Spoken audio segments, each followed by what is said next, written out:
ஐயா வாங்க, அம்மா வாங்க, தக்காளி வெங்காயம் வாங்க. ஆண்டி வீட்டுல எல்லாரும் எப்படி இருக்காங்க? இருக்காங்க.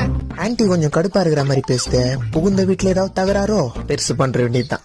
ஆண்டி அடிக்கடி வெறுப்பேத்துறவங்க மாமியார் கை விளங்காம போனோமா? என்னங்க வெங்காயம்? இல்லன்னா வளவளன்னு பேசுறவங்க மாமனார் கை வலிச்சுன்னு போனோமா?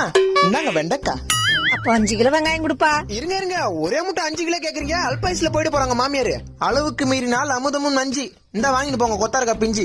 சரி, வெண்டைக்காய் எவ்வளவுப்பா? ஐயா ஆண்டி நீங்க ரேட்டை விடுங்க.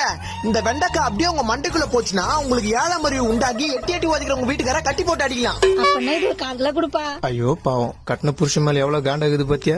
அப்புறம் ஆண்டி உங்க மாமியார் மேல உங்களுக்கு ரொம்ப காண்டா? எப்பதான் சாக போகுதுன்னு தெரியல, சனியை முச்சுது. அப்படின்னாங்க 1 கிலோ கத்திரிக்காய் வாங்கி உங்க மாமியார் குழம்பு வச்சு குத்தீங்கன்னா ஒரே நாள ரத்தம் வந்து எடுத்து செத்துருவாங்க. அப்ப கொடுப்பா. இருங்க ஆண்டி, நீங்க அந்த 2வது ஸ்ட்ரீட்ல ஃபர்ஸ்ட் வீடு தானே? ஆமாப்பா. ஐயோ நேத்து தான் ஆண்டி உங்க மாமியார் 2 கிலோ கத்திரிக்காய் வாங்கி போனாங்க.